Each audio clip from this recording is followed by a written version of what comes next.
In my heart raced as you touched my face. Hi everybody, so welcome back to another I Can't Make It Up Friday video. I'm glad that y'all enjoyed last week about my teacher from you-know-where. It was, oh my gosh, such an experience. Honestly, having Mrs. Coleman as a teacher prepared me for any teacher that may come in my way in the future. She definitely did that. The woman could literally eat Jeffrey Dahmer alive, not even kidding. I'm pretty sure she taught the Manson family.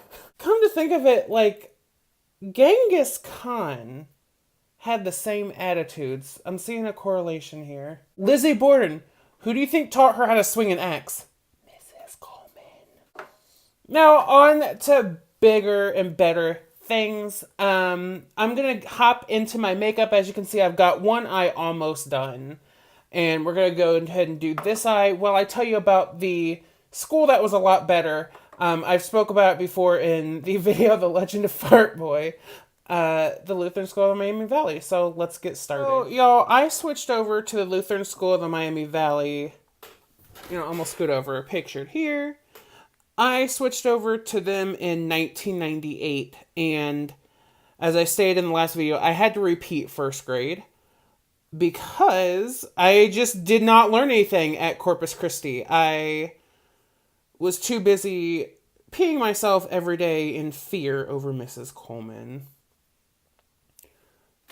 Anyway, I'm just gonna tell you guys some of the cool experiences I had at the Lutheran school. I didn't appreciate it when I was in the school, but now looking back, it was honestly one of the best times of my life. I loved that school. I really don't talk to many of my old classmates because you're talking about, you know, it wasn't even high school. The school didn't even go up to high school. It went to, let's see, we had pre-kindergarten through second grade at one location, which was downtown, and then at the other location, which is St. Mark's. The first one was St. Paul. The second one was St. Mark's. St. Mark's went from third grade to fifth grade for a while. Then they added sixth grade. And then the year I left, they added seventh. So it was a relatively small school. We all knew each other. One thing I do want to mention, I'm going to be showing a couple pictures here on the side from my yearbook. Hopefully no one's watching because I'm spilling secrets, y'all. The tea is about to be served. So, my biggest crush in that school was Jeremy Eastman.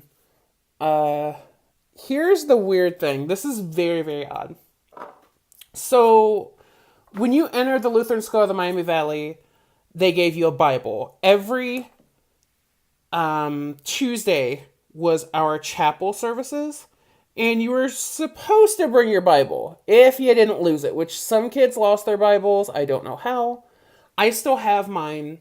I'll try and take a picture of it and put it up here. Well, you're talking, I mean, they were operating for almost 20 years, so that's a lot of Bibles. Even though, you know, you didn't get multiple Bibles, they would replace Bibles in case you lost yours, which, in third grade, they got new Bibles, and I'm like, I wonder if I can lose mine and get a new one. However, you're talking a lot of Bibles. You know, maybe close to 1,000 Bibles that they gave out. They had your name in it, the year and what grade that you got it in. So there are a lot of these Bibles floating out there. Like I said, I still have mine from 20 years ago. It's very special to me. I still take it to church with me sometimes, even though it's a kid's Bible. It's something that's very close to my heart. Well, as I mentioned before, Jeremy Eastman, I had the biggest crush on him. And there's a local bookstore downtown. Give them a shout out, Bonnet's Books. I went in one day about 2 years ago, And I was just looking, not really planning to buy a book, but I saw a Bible. And I'm like, that is the same Bible they used to give out at my school. So I took up to the counter and I'm telling the guy, I'm like, yeah, they gave these out at my school. I'd like to buy it. And he's like, well, do you think it's one that belonged to someone from your school? And I'm like, I never thought of that. I opened it and guess who it belonged to? Jeremy Eastman. It was so weird. And of course I bought it and I have it. I'll try and take a picture of that too. He charged me like, I think $2 for it. Cause he's like, I can see it, you got some history connected to it. And I'm like, yeah, it was just shocking. Like I said, it's not like these Bibles were something that, I don't know, they weren't widespread, to be honest. Like I said, at least 1,000 kids that got these Bibles. And I'm pretty sure they were produced more than just at my school or for my school. But I've never really seen one out in the wild like that before. It was just really odd that you're talking, A, it belonged to someone from my school, and B, out of all those kids, it belonged to Jeremy Eastman. It's just an odd little tidbit. So looking back, I cannot pick like a favorite teacher. I pretty much liked all my teachers. I went to Lutheran school from 1st grade to 6th grade. So you're talking about, 6 homeroom teachers. We had Spanish class. So I had a Spanish teacher, music class, a music teacher. Oh my gosh, gym. So first year of gym, we had Miss Castleberry. And she was very nice. She was bouncy and fun and just an all-around nice person. From 2nd to 3rd grade, we had Miss, I can't remember her name, Turner maybe? I didn't really like her. She was not one of my favorites. She came to school in braces for a while, and it was just weird because she was like 50 and I'm like, dude, you got braces. She was an odd character. And for some reason, she liked to hide her mom's stuff. I don't know why. That was just an odd tidbit she told us. Then, after she left, we got Mr. Harry. Oh my gosh, honey. I wonder if I got a picture of him. I think I do. I'm just going to scoot over just in case I do. He was a snook. Did you see me? Hold on, wait. I need a drink. Just a second. He was a very, very attractive man. And couldn't have been any older than 22 or something like that. So he was like the youngest teacher we've ever had. He knew he was cute. And he knew everybody liked him. He knew I liked him. It wasn't no dang secret. So, yeah. Like I was saying before, there weren't any teachers that I, like, favorite I can't pick. The one teacher I absolutely did not like from the Lutheran school is Miss Venera. I'm going to put her on blast. Sorry. I know it was a Lutheran school, and I should have a Christian attitude. I do. I really do. I try. But no, she was just the pits. I did not like her because she was mean. Miss Venera actually started out as a, afternoon care. I don't know. She watched the afternoon kids. Like, after school was released and you had them kids whose parents just forgot about them, she would watch them in the basement. And all of a sudden, she was a substitute teacher. So, when my 6th grade teacher, Mrs. O'Brien, who I absolutely adore, when she went on maternity leave, Miss Venera took over for her. And I'm like, okay, this is cool. Like, I know her somewhat. And my parents knew her. And then all of a sudden, she gets into her class and she was a raging. I'm sorry I said that. And I hope none of my teachers are watching. Except for, I don't care. Because, no, I know I'm almost 30, but I absolutely still have a vendetta against Miss Venero. Mrs. Veneer, whatever. No, I absolutely did not F with her after that. She was no longer cool. She was one of those teachers that she had obvious favorites, and there were rumors about her. I'm not going to go that deep, just that there are rumors about her. Homegirl was angry. All of a sudden, no reason, she would flip on a dime. I never knew what mood I was going to get when I went into the classroom, which makes for it makes for an odd environment, because when you're walking in and one day she's like super cool with you and, you know, she's your buddy, and she's a cool teacher, and then the next day you go in and she's shouting and, oh, pardon me. The next day you go in and she's shouting, or she's like halfway to crying. I don't know. I mean, at a time I did feel bad for her, but then all of a sudden, like, after trying to be nice to her so much, and then her being completely fake to my parents and, you know, being absolutely rude to me, I just was over it. And yes, I did partake in rumors about her. I never started any, but I didn't stop them. You know, if it was a teacher I liked and people said something about a teacher that I liked, I'd be like, don't say that. That's not cool. But Miss Veneer, I was like, oh yeah, totally, you know. I know that's bad, and I should have had better morals, and I should have better morals because I went to a Lutheran school, but no, if I saw her to this day, I don't think it would be, I don't know. I don't even want to think about it. Like, no soup for you. Definitely not.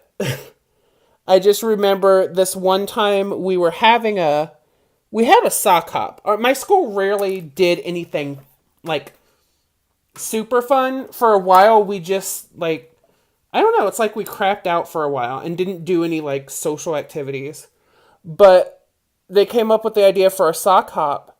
And I remember she came up, this was after school. It was after school on a Friday. She came up and started asking kids about their homework. And just being nice, I was like, oh, are you going to join us? And she's like, no, and stormed off. And I'm like, okay, A, you're a bitch. B, don't come to my sock hop then. Literally.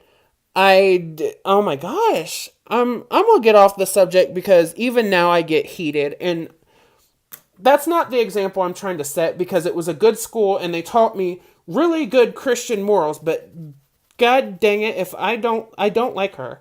I absolutely don't. Nobody say, oh, but you should have a Christian attitude, because people tell me that all the time when I mention her, and I'm like, no, there are just some people you can't have Jesus's attitude towards. So she's definitely one of them. Speaking of fun things that we did at our school that I literally forgot until 2 seconds ago, we had a church garage sale once. It was different.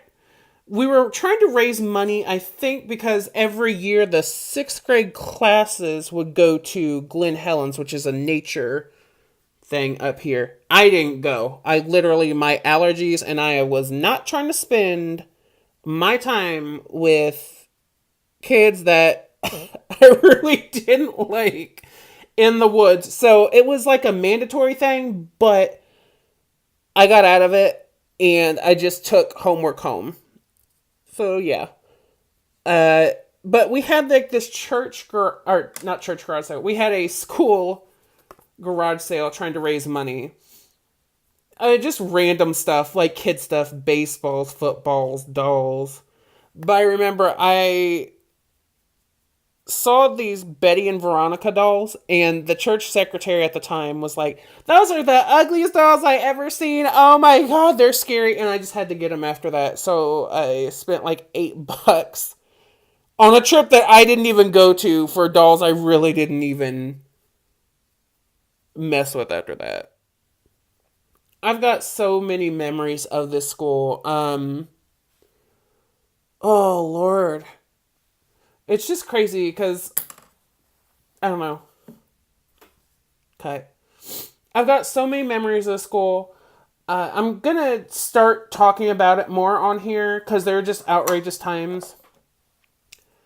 But one thing I do want to do is go through my teachers and just, am I allowed to show people? I'm assuming. I don't know. If y'all have the answer to that, please tell me, and I'll take the video down if I need to. But, yeah, my teachers. So, first grade was Mrs. Kale. She was very cool. I can't remember that much about her, to be honest.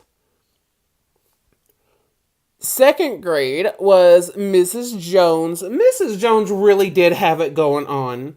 I hope she doesn't see this. No one showed this to her, but girl had back and had sass. I really liked Mrs. Jones. She was one of those teachers that was not afraid to call people's BS. Like, you'd be in class and you'd say something and she'd be like, you want to say that again? Do you want to stand up in class and say it? Like, literally, she was pretty darn cool. And the other second grade teacher was Mrs. Patterson. I'm not trying to start or exacerbate any old rumors. However, I heard that Mrs. Patterson literally just left school one day and never came back, which I don't blame her because some of those classes were off the chain. Crazy. Third grade teacher, Mrs. Holloway. One reason I really like Mrs. Holloway is she just had a sweet, kind nature to her. She ended up doing 2 years as a third grade teacher and then switched to kindergarten because she was just, I think she was way too sweet to be a third grade teacher. But she always encouraged me to do my best. And there are a few times where we would do like something artsy and creatively I would try and do things that weren't me because I wanted to fit in. And she always encouraged me to just be myself. So I do thank her for that. The other third grade teacher was Mrs. Briggs, and Mrs. Briggs was, I don't know. I don't know much about her. However, I did want to get her for third grade, and then after hearing her bark at some of the kids, I was glad I didn't get her. Fourth grade, Mrs. Bretthauer. Oh gosh, Miss Bretthauer, I did enjoy you. However, Miss Bretthauer had too many roles. Y'all ever had tag systems where you get, I think we had yellow, green, orange, and red. So you'd keep pulling them, whatever. She had so many outrageous rules that one day I literally pulled my tags 2 times through. I had to sign a think sheet, which was where you thought about what you did. Then I had to fill out a think sheet and send it home and have my parents sign it. And the last tag, you were supposed to go to the principal's office. So I went up to her and I'm like, I've did my tags 2 times through. Do I have to go? And she's like, well, no, because you really didn't do anything. And I'm like, then why do you have these rules? And she made me pull another tag. It was some stuff. I still mess with her though. 5th grade was Mrs. Holzlander. Mrs. Holzlander was very artsy. She reminds me of kind of what I imagine a hippie from the 60s would be. And actually, she, just appearance-wise, she reminded me a lot of Mrs. Frizzle. Or Miss Frizzle, I'm sorry. Miss Frizzle from the Magic School Bus. That's how she was like. She rarely got mad, but when she did, like, scold you, she'd do it in a way that made you feel bad. Like, she'd give you that motherly look. And one memory I have of her is, the really stuck-up kids that would come back to the classes. Like, one of them, her name was Katie Jordan. I'm just spilling everybody's tea. I'm sorry. So this one girl, we'll just call her Sarah.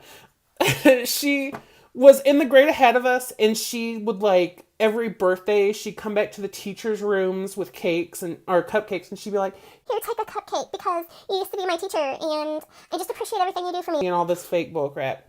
So she came to Mrs. Holzlander's room, and she's like, I want to give you a cookie because you're just, like, one of my favorite little teachers, da, da, da, da. Like, sucking up, whatever. So Miss Holzlander felt bad that she had a treat, and she literally took one of them sugar cookies and cut it 20 ways. Literally into these little slivers, and she offered everybody a piece.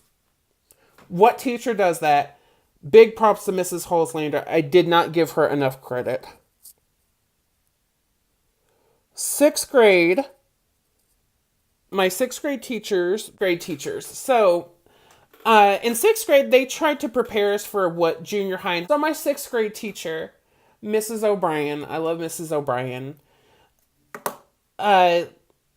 Something they were doing that year was they were trying to get us prepared for junior high and high school and going from class to class. So the sixth grade and seventh grade classes would, they would switch for math and science. So we go to the seventh grade room for math and science and then come back to our homeroom. So that year I really kind of had two teachers, Miss O'Brien, Miss Chathams. Miss Chathams went to school with several of our parents. She went to school with my dad and my aunt. So there was no escaping torment. No, I'm kidding. She probably is going to watch this and get mad. But no, I love Miss Chathams. One of the smartest teachers I had, and Miss O'Brien too, was smart as a whip and quick-witted. She was almost like one of us because she was just fun. She was very fun. And I spoke to her a few years ago and I don't know. It's odd how teachers, they remember you, and not only did they touch your soul in some sort of way, but you are able to touch them, which I think is hard. Must be hard as a teacher to connect with students when you're going through so many classes. But it just meant a lot that she still remembered me. Those were my main teachers. Now we're going to do some of the staff and, like, I guess you would call them, like, extracurricular classes. I don't know. We had music, Spanish, gym, library class, computer class for a while. So my favorite was Mrs. Knox. Mrs. Knox was cool AF. She did library and oh my gosh, I can still hear her to this day. Like, whenever she would hear something weird going on in class, she'd go, oh, I know, I just did not hear that. And I can still hear her to this day. I ran into her a couple years ago and we just had like a little short conversation, but she was always really nice to me. And I remember once when kids were like calling me gay in school and just being really mean and rough, she stopped me and she's like, you know, I know what kids are saying about you, and it doesn't matter if you are or aren't. You just keep your attitude and don't give a care what those kids say. So that meant a lot to me. I'm done with my eyes. I just am now into the story. So another teacher we had was Senora Breza. She did Spanish. She was a very nice teacher. However, she did have, like, I don't know, this weird way where if you got in trouble in her class, she'd do the thing where she made you feel bad too. She was really good at it. Music was Dr. McIntosh. She was the doctor of music. She reminded me of like a little Amish woman because she always wore more of like old style, Little House on the Prairie like outfits, and always had her hair perfectly done. For the longest time, I don't think she knew who I was. Like, she didn't have that many students, but forever, she didn't know many kids' names. And she stayed there for about 4 years, and still by the end, I think she remembered who I was just because she actually did like me, because I was nice to her. And some kids just didn't respect music. Jim, of course, Mr. Harry. And we also had, after he left, sadly, we had Mr. Kaufman, and we're not going to talk about Mr. Kaufman. No, Mr. Kaufman. Our principal, Mrs. Wyatt, then between, I'm sorry, I shouldn't laugh. Between 4th grade and 5th grade, she got a divorce and she became Ms. Martz. She was very nice, so super professional. She remembered every kid's name, and it just so happened every grade, it never failed. If I was in 3rd grade, 4th grade, 5th grade, we were the worst class. I don't know if it was me or just the kids that I was with, but every year we'd do something and she'd walk into our class. 3rd grade, this is the worst class in the school. 4th grade, this is the worst class in the school. 5th grade, you're still the worst class in the school. I mean, we were just the worst class every year consecutively. School secretary. The one I liked the best was Mrs. Rummel. Mrs. Rummel unfortunately passed away, but she had such a vivacious attitude, and she liked my mom. I think my mom was one of the only people that she liked. She barely liked me. I think she just liked me because of association. But she was very hardcore. Just, oh my gosh. She would ride your keister over things. I mean, I'd be like, oh, can I do this? I don't know. Can you? I'm like, okay, may I? She was one of those types. So this is going to be a continuing video because there's just so many memories. I just wanted to introduce you to my life at the Lutheran school. Maybe that's what I should call this series. I absolutely adored the school. I miss it. I miss the fact that they're not open anymore. In closing this video, I do want to say the St. Mark's campus, I actually got to tour it a couple summers ago. Or maybe it was last summer. They are now owned by a Baptist church, and I contacted the pastor and he let me tour it. They still have a lot of the same decor that our school did. These murals, which I'll get into next time, they're very cool. You can see them here. And they did remodel the church just to fit their style. So that was sad because it just looked totally different. But other than that, it looks like my same old school. And I do thank that church for letting me go through and relive some memories. So that has been I Can't Make It Up Friday. I'm going to film a couple more videos and then eat and go. I'd like to go to bed, but still like, I don't know. It looks dark. I think it's like 5, but YOLO. I'll see you guys next time. Plenty of love. Go visit my Instagram and always like, share, and subscribe.